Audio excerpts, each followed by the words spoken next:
What's up, YouTube? Today we changed oil out here in the streets.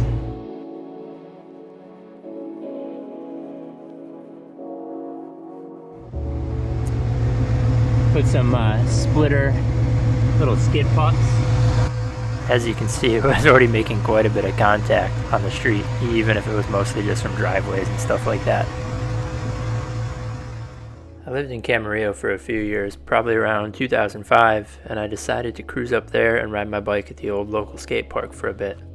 It's a super basic layout, but it definitely lends to just ripping laps all the way around there at high speeds, and absolutely did not disappoint. Definitely every bit as fun as I remember it being.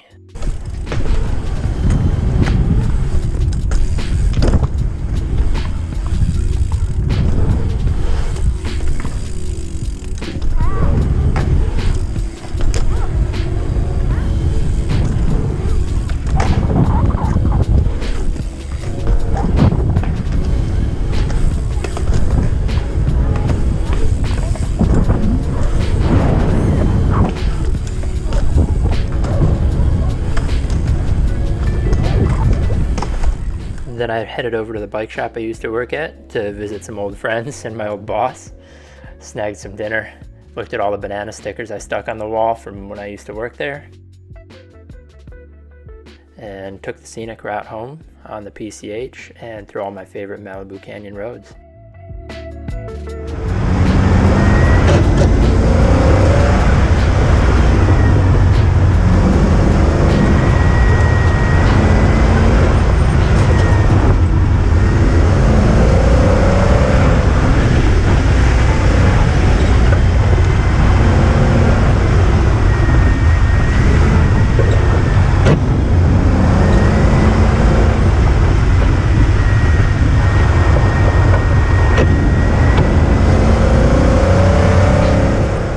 Definitely a rad way to end a pretty relaxed day before a fairly early wake-up call to go meet up with some guys to drive a new-to-me canyon.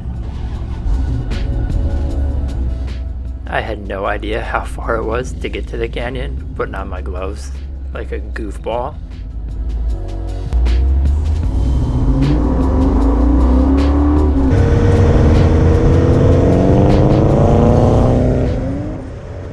To drive, I don't know, 30 minutes to some shopping mall parking garage to get back out, chat a whole bunch, jump back in the car, tear out of the parking garage, try not to get separated from the train because I have no idea where I'm going, and then drive, I don't know, another 10 minutes to the base of the canyon. Didn't really know what I was in store for, didn't know the road at all, or whether it went all the way to the top of the mountain or just kind of through the canyon.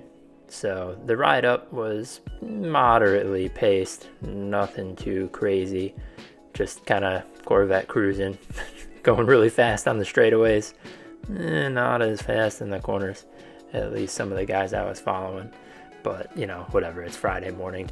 Having said that though, I have never spent that much time foot to the floor in the broad daylight, ever.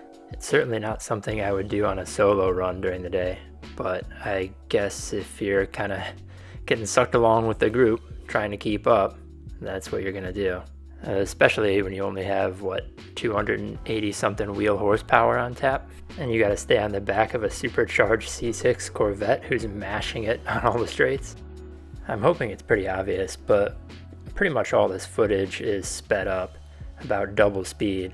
Kind of hokey, but I just wanted to be able to include as much of the footage as I could because the scenery just isn't something you get on the East Coast, at least not that I'm used to, and certainly not sunny and 70 degrees in the middle of December.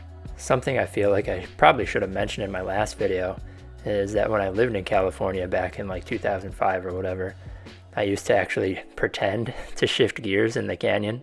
Back then the car was just a 4-speed automatic and still a lot of fun to drive, but I knew something was missing, even though I had never really a driven stick, and I just would pretend to row through gears and kind of make all the noises and pretend to heel toe, even though I actually didn't really know what that was or what it meant or how to do it. But to go back out there on this trip and to be able to row through the gears, ripping in the canyon, stuff like that, was really kind of a dream come true. At that time when I lived there, plenty of people had already done a T56 swap, but it was just pretty cost prohibitive to somebody who was working at a bike shop making maximum $10 an hour with regular 87 octane gas at like $5 a gallon. I also didn't really have the mechanical knowledge or skills or tools to be able to do the swap. It was just out of my reach in pretty much all aspects. I kept my ear to the ground though, and would make feeler posts for used trans swaps and stuff like that, not knowing that, 7 or 8 years after I moved out of California, I'd end up scooping pretty much a complete ready to bolt in swap for like $1,200 in Michigan, and then hacking my way through an install over the course of about 2 weeks in my parents' garage while I was in town for a visit. Hands down, over a decade later, I still think it's the best mod I've ever done, and probably the best mod you could ever do to a Caprice or Impala.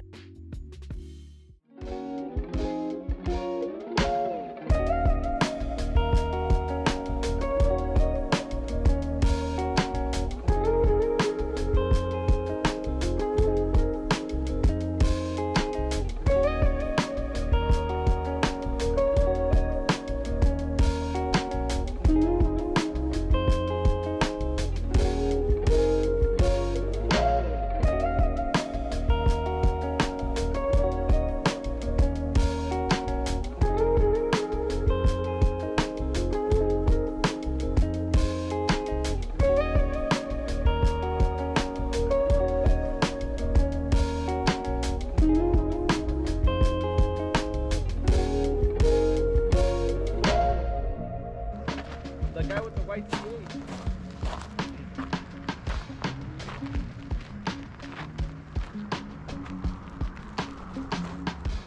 Want a random shot at this guy?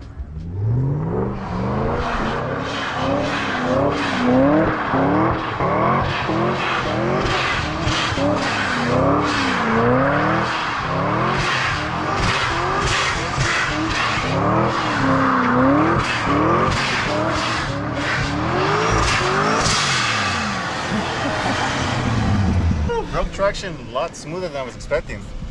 Really?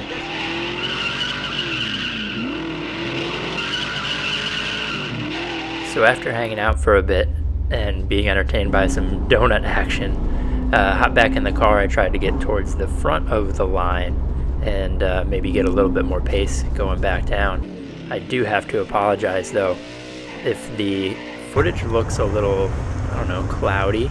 It's because I had a piece of plastic sticker lens protector from shipping on the GoPro lens. They get rock chips and crack all the time, and I have to replace them pretty regularly. But this time I forgot to peel the plastic off and did this whole day, plus I think the first day at Streets of Willow, no, I'm sorry, the first day at Willow Springs, and a lot of that footage from the bumper cam is really, really not great because it's so cloudy. There was so much dust stuck to the plastic with the static. Not great, but you'll see it. Anyway, enjoy this regular speed footage driving back down the canyon.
wound it down at the end of the run and the end of the road, and had a little bit of mellow traffic cruising back.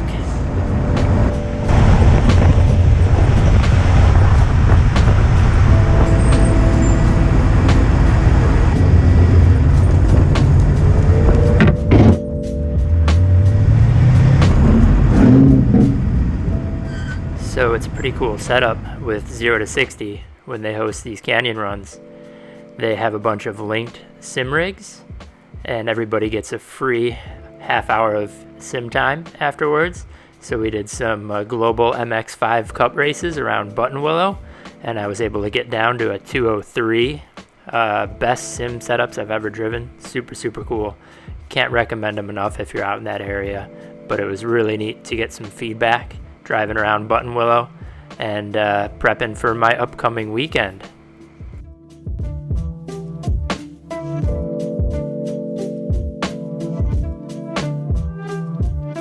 Come over here to do the other side, and the jack don't work. Nice sunrise. How about it? It's 39 degrees.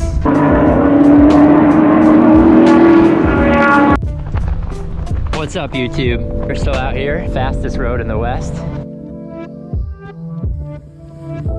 Not a bad way to wake up, actually.